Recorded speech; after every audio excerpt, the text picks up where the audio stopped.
Alors, merci bien.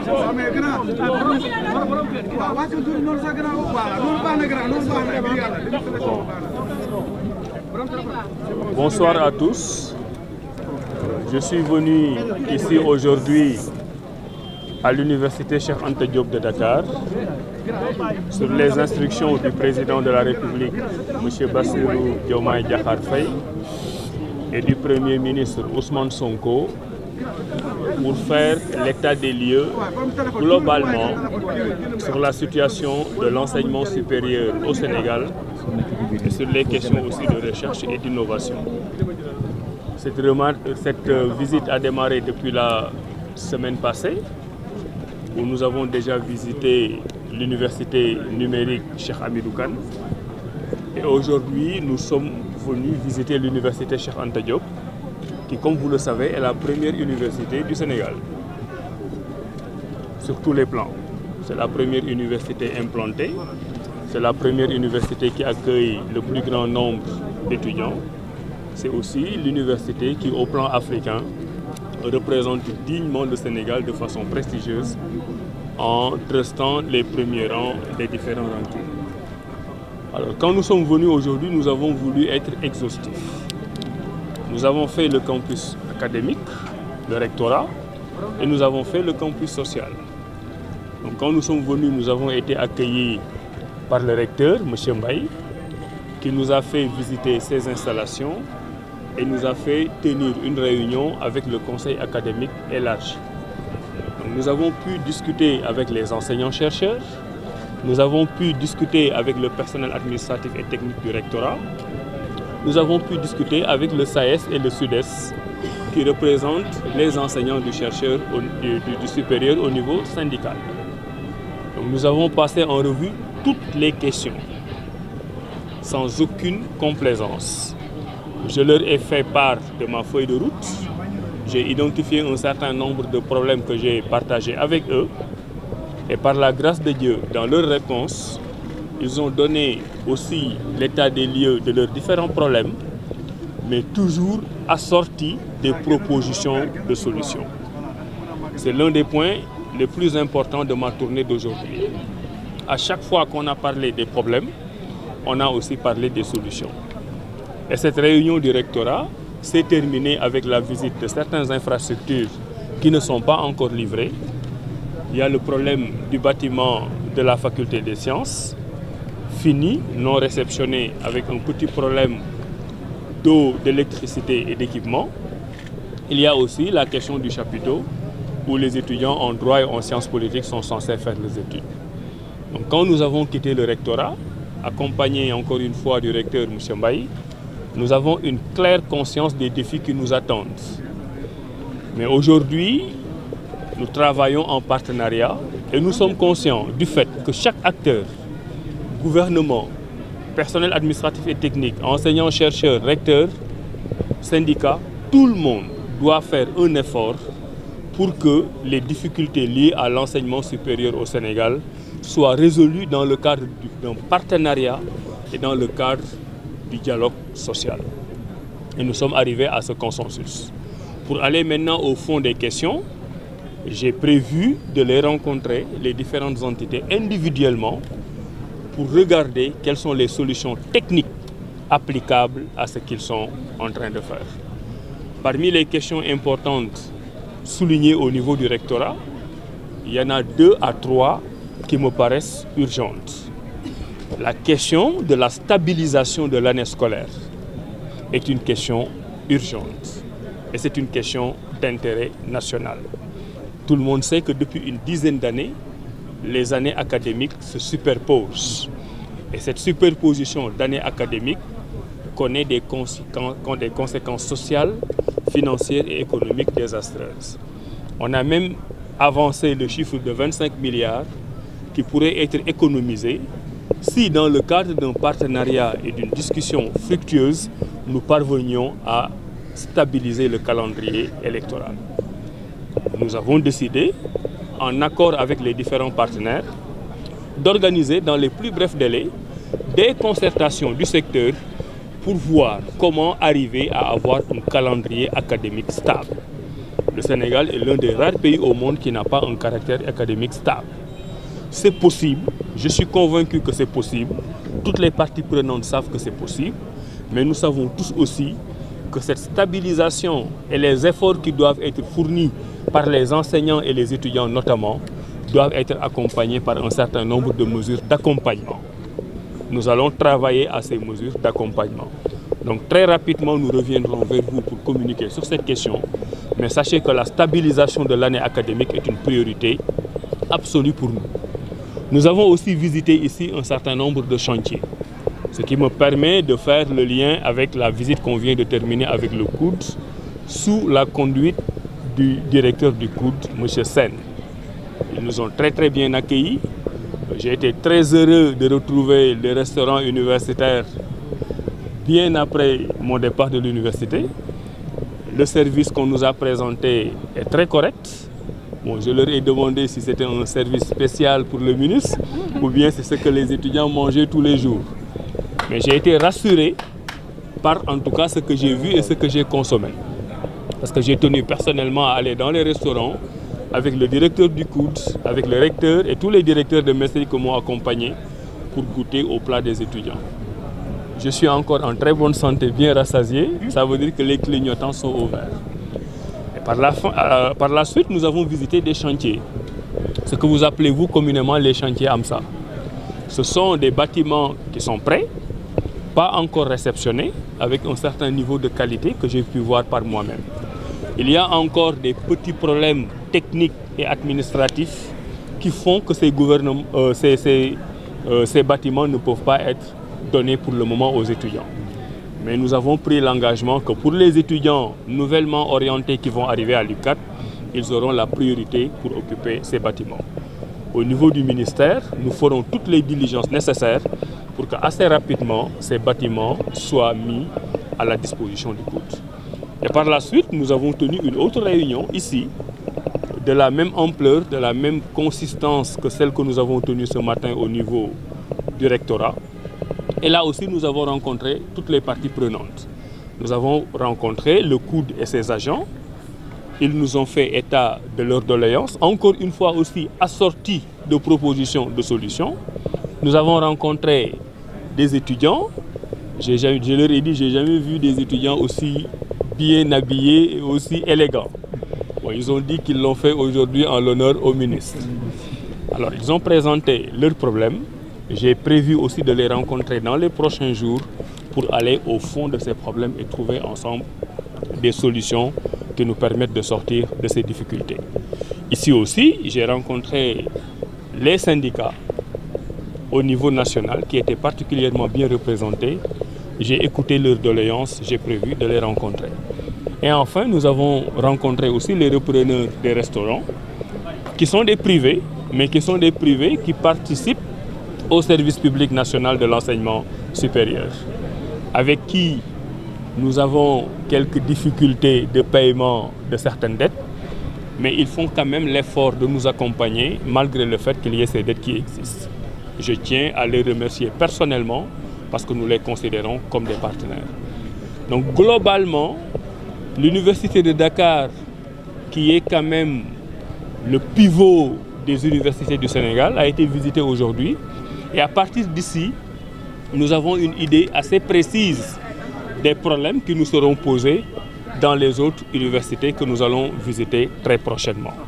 Et de ce point de vue, l'Université de Dakar est à la fois un symbole et un point de départ. Mais je leur ai dit que nous sommes en début de régime. Nous venons d'être fraîchement élus et nommés. Nous sommes en train de faire un état des lieux, tel que demandé par le président Diomaye Faye et son premier ministre Ousmane Sonko. Et sur la base de cet état des lieux, nous allons proposer des solutions dans les plus brefs délais. Mais les solutions ne sortiront pas d'une baguette magique. Chacun d'entre nous devra faire des efforts pour que le pays s'en sorte grandi. Ce pays, le Sénégal, qui est plus grand que nous tous. Des problèmes, il y en a à l'UCAD, il y en a au COUD, il y en a dans toutes les universités. Mais des problèmes, il y en a partout aussi au Sénégal. Le gouvernement, qui fait des efforts incommensurables pour régler ces problèmes, a des ressources limitées. qui par ailleurs ont été votés avant l'avènement de ce régime. Donc nous allons devoir, pour cette première année, faire avec les moyens du bord. Mais je suis sûr que si tous les partenaires sociaux consentent à faire des efforts, nous allons facilement arriver à des solutions dans la paix sociale, dans la concorde et dans l'union des cœurs. Je disais tout à l'heure à l'intérieur que nous sommes dans un pays où nous avons connu des remous sociaux et économiques les dernières années. Dieu a fait que nous avons organisé des élections et un président a été élu, il s'appelle Bassirou Diomaye Faye. Il mérite d'être soutenu, il mérite d'être accompagné, il mérite de réussir, parce que sa réussite sera la réussite du Sénégal. Et pour qu'on ait cette réussite, il faut que chacun s'oublie un peu individuellement pour l'intérêt de la nation. Il faudra que chacun y mette du sien du moins, pour que nos universités, que je représente ici aujourd'hui, puissent continuer à décoller et faire notre fierté. L'avantage du ministère que je dirige, c'est que c'est un ministère où il y a beaucoup de problèmes, où il y a beaucoup de défis, mais c'est un ministère où ce sont les acteurs qui détiennent par devers eux les solutions qui permettront à ce secteur de décoller. On ne peut pas bâtir un pays sans avoir des ressources humaines et un capital humain de qualité. Et le capital humain, c'est dans nos écoles, c'est dans nos universités, c'est dans nos instituts. Tous ceux qui doivent diriger le Sénégal demain, après Bassirou Diomaye Faye, sortiront probablement de cet enseignement supérieur, quelle que soit la langue d'apprentissage. Donc nous devons être conscients du fait que c'est un très grand ministère qui doit impulser le développement du Sénégal à travers le développement du capital humain et que nous avons besoin de tout le monde, y compris des journalistes dans leur communication. Mettre le curseur sur les choses qui marchent, mettre le curseur sur les efforts que tous les acteurs sont prêts à faire pour qu'il règne une paix académique et sociale au niveau de l'université. C'est vraiment le message que je voudrais porter aujourd'hui de la part du président Bassirou Diomaye Faye et de son premier ministre, en sachant que toutes les observations que j'ai faites ici leur seront transmises pour que l'état des lieux soit fait, pour que le discours de politique générale du Premier ministre soit bien préparé et pour qu'ensemble nous expérimentons les solutions que nous préparons pour le peuple sénégalais. Assalamu alaikum. maa ngi leen di nuyu yéen ñëpp di leen wax ne tey dama fi ñëwoon en tant que ministre de l'enseignement supérieur, de la recherche et de l'innovation. nekk ndaw loo xam ni le président de la République Bassirou Diomaye Faye moo ma yebal moom ak son premier ministre Ousmane Sonko. Gouvernement la boo xam ne dañ koy door a fal ñu ne liggéey bi nga xam ne ci la ñu jublu dinañu fexe balaa ñu ciy def dara ñu xam lan mooy situation dëkk bi fan la dëkk bi toll ak lan mooy tolluwaayu dëkk bi. man nag ci pàcc bi nga xam ne moom lañ ma dénk muy njàngum université yi man ni naa def tournée parce que bëgguma rek wax loo xam ni moom la ñu ma jox ci ay documents ma lire ko bëgguma rek wax loo xam ni mooy sama xalaatu bopp. ci laa décidé ne damay def tournée nationale dem seeti université yi autorités yi nga xam ne ñoom la fa état teg gouvernement teg leen fa ma waxtaan ak ñoom xam nan la ñuy liggéeyee lan mooy seen problème ak lan mooy seen solution. tournée boobu maa ngi ko commencé semaine passée commencé ko ci université numérique Cheikh Hamidou Kane waxtaan ak ñoom waxtaan yu am solo. tey début de semaine bi ñu ñëw université Cheikh Anta Diop bu Dakar. Université Cheikh Anta Diop bu Dakar dalul présent parce que moom mooy taawu université yi ci Sénégal moo jëkk a judd moom mooy université bi nga xam ne moo ëpp étudiant parce que 100 000 étudiants c'est une ville waaye itam mooy université bi nga xam ne mooy représenté dignement Sénégal ci Afrique foo dem ci Afrique francophone ñu ne la université Cheikh Anta Diop moom mooy jël premier ci classe loolu nag nekk suñu fierté boo xam ne képp kuy sénégalais da nga ciy am lu la neex am ci fierté. bi ñu ñëwee nag tournée bi tey dañu ko commencé fa la ñuy woowee rectorat li ngeen di woowee campus académique nga xam ne fa la ñuy jàngi ba ñu ñëwee ñu ngi fa fekk monsieur le recteur Ali Mbaye nga xam ne dalal nañu conduire ñu boole ñu ak équipe yi nga xam ne ñoom lay liggéeyal ñu waxtaan fa waxtaan yu am solo ci waxtaan yooyu fexe nañu ba ñëpp ñi nga xam ne ñu ngi liggéey ci jëmee côté rectorat donc nañu waxtaanee ak waa rectorat noonu la ñu waxtaanee ak professeur enseignant chercheurs yi nga xam ne ñoom ñooy jàngale noonu la ñu waxtaanee ak personnel administratif et technique yi nga xam ne ñoom buñ ci bokkul liggéey bi du dem noonu la ñu waxtaanee foofu ak SAES ak SUDES nga xam ne ñoom ñooy syndicats yi noonu la ñu waxtaanee ak ñëpp ñi nga xam ne représenté na am nañu représentant ci conseil académique bi président conseil d'administration bi aussi mu ngi fa woon ak ñamu àndal waxtaan yooyu nag la ñu ci jëlee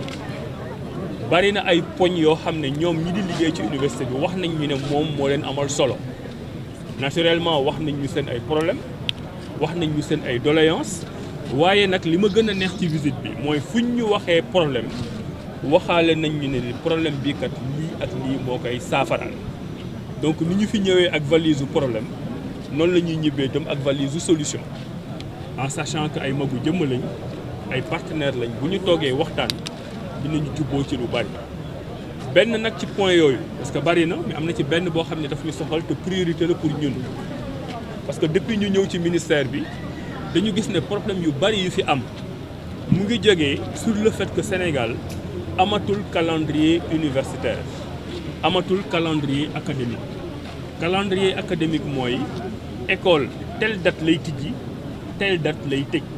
loolu université Sénégal yi booy xool pratiquement amatul te loolu ñu ko ñàkk am dafa am ay njeexital ci njàng mi ci bourse yi ak yeneen yu bari nee nañ ñu tey bu ñu fexe woon ba année scolaire bi delluwaat normal nga xam kañ ngay tijji ak kañ ngay tëj lu mu bon di nga ci génne 25 milliards yoo xam ne da nga koy économiser te 25 milliards yooyu ci université bi lay delluwaat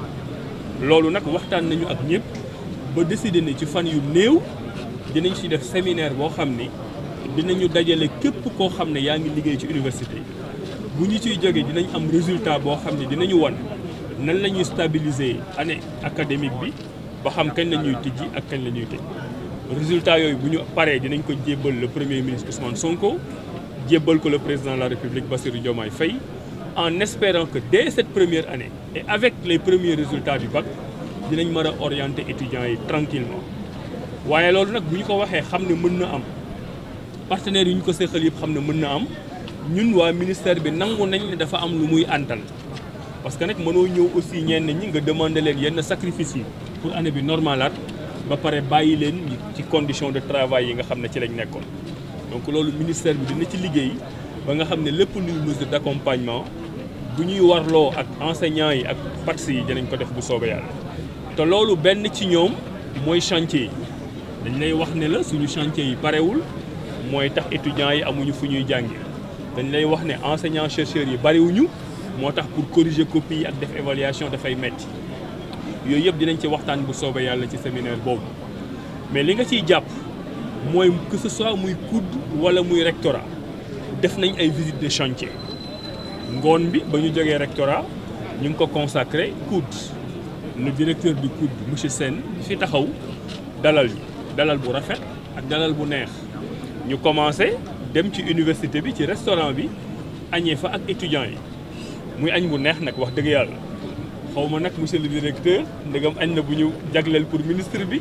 wala ndegam étudiants yi tous les jours loolu la ñuy añee waaye daal teral nañ ñu jox nañ ñu añ bu neex añ nañ fa ba suur bu dee étudiants yi loolu la ñuy lekk chaque jour macha allah sant yàlla. ba ñu paree aussi visité nañ chantier yi nga xam ne ñoo fi nekk ci rectorat déjà visité woon nañ fa ñaari bâtiment benn bi mooy chapiteaux yi nga xam ne moom la étudiant en sciences politiques yi war a defee cours pareegul waxtaan nañ ak ki nga xam ne moo yor chantier boobu jox nañu ay délais yoo xam ne ci lu yàggul lool étudiants yi dinañ fa mën dem jàng te délais yooyu mu ñu jox bu dee respecté nañ ko bu ñuy retravailler waat ci calendrier académique bi dina gën a yomb am na fa tam bâtiment boo xam ne fac science moo ko moom pare na mais dafa am problème mu ndox problème mu équipement ak problème mu électricité boo xam ne dinañ ci taxaw liggéey lu mu gën a gaaw a gaaw biñ ñëwee nag COUD au-delà du restaurant bi ànd nañ ak directeur du COUD ak waa AMSA ñu visiter pavillon yu bees yi nga xam ne moom ngeen fii gis pare nañ en tout cas ba ma fa duggee visiter bu dee wax dëgg rek moo neex yàlla nekk na ay logement yoo xam ne rafet nañ lool niñ ko defee baax na te xam naa étudiants yi nga xam ne ñoo ciy dëkk dinañ nekk dans de bonnes conditions de travail li ci des nag mooy dafa am affaire u këyit yu ñu war a lijjanti ñun ak COUD ak waa ministère bi ba nga xam ne ci fan yu néew dinañ ko jox COUD mu mettre à la disposition des étudiants kon jàpp nañ ne étudiants yi nga xam ne ñoo war a ñëw buñ leen joxee loolu ñu nekk ci chambre universitaire yooyu dañ nekk dans de bonnes conditions de travail Université Sénégal jëm kanam fi ñu terminé nag mooy réunion bi ñu def ak waa COUD rencontré nañ waa COUD ci boppam xam seen problème rencontré nañ syndicats yi xam seen problème rencontré nañ étudiants yi xam seen problème rencontré nañ le personnel administratif et technique xam seen problème rencontré nañ aussi repreneurs yi waaye comme nañ ko defee woon fa suba ñoom ñëpp wax dëgg yàlla ku ci wax sa problème wax nga noo xalaat ne moom nga koy noonu lañ koy saafara donc ministère bi jot nañ doléance yi ñu ciy liggéey problème bi am Sénégal nag mooy ñun gouvernement buy door a ñëw la boo xam ne fekk nañ ñu voté budget ba pare dinañu taxaw ci saafaraal problème mu étudiants yi problème mu université ak problème mu COUD mais ñuy ñaan nit ñi rek ñu xam ne ñun dañu nekk di door a toog problème yi fi nekk gis nañ ko te bu ñu àndee liggéey en partenariat bu soobee yàlla dinañ am solution ci problème yooyu may sant ñëpp ñi nga xam ne ñoo fi nekk mooy le recteur monsieur Mbaye mooy le directeur du COUD monsieur Sène waa ministère bi ma àndal étudiants yi ma accueillir personnel administratif et technique ne leen lii rek mooy Sénégal tey li ma gis UCAD xam naa ne bu ma demee ci yeneen université au niveau du Sénégal loolu laay gis donc de ce point de vue UCAD symbole la UCAD point de départ la appel bi may lancé rek mooy nañu nit ñi jàppale ci liggéey bi Sénégal ñun ñëpp ñoo ko bokk ba ñu xësee ba def élection ba ñu fay Bassirou Diomaye Faye mënutul xàmmee ku ko voteel ak ku ko voteel ku ko voteel ak ku ko voteelul sénégalais te moom dafay liggéey pour sénégalais yëpp moo tax nañu toogaat xoolaat suñu bopp dund nañ fi ay at yu métti ci 3 dernières années yi loolu jeex na Sénégal delluwaat nañ nekk benn nañu jàppalante ñu ñëpp dans le cadre de la solidarité dans le cadre du patriotisme ku nekk yéene sa bopp jàmm ku nekk fa nga toog di liggéey y compris yéen journalistes yi ngeen jàppale ñu même ci communication bi pour sénégalais yi gis ne ñii ñu fi teg ñu ngi liggéey tekkiwul nag ne ku d'accordul doo wax ku d'accordul di nga wax la nga d'accordul ñu waxtaan ci parce que ñun li ñu intéressé le président de la République intéressé le premier ministre mooy trouver des solutions pour les sénégalais maa ngi leen di sant di leen gërëm wasalaam.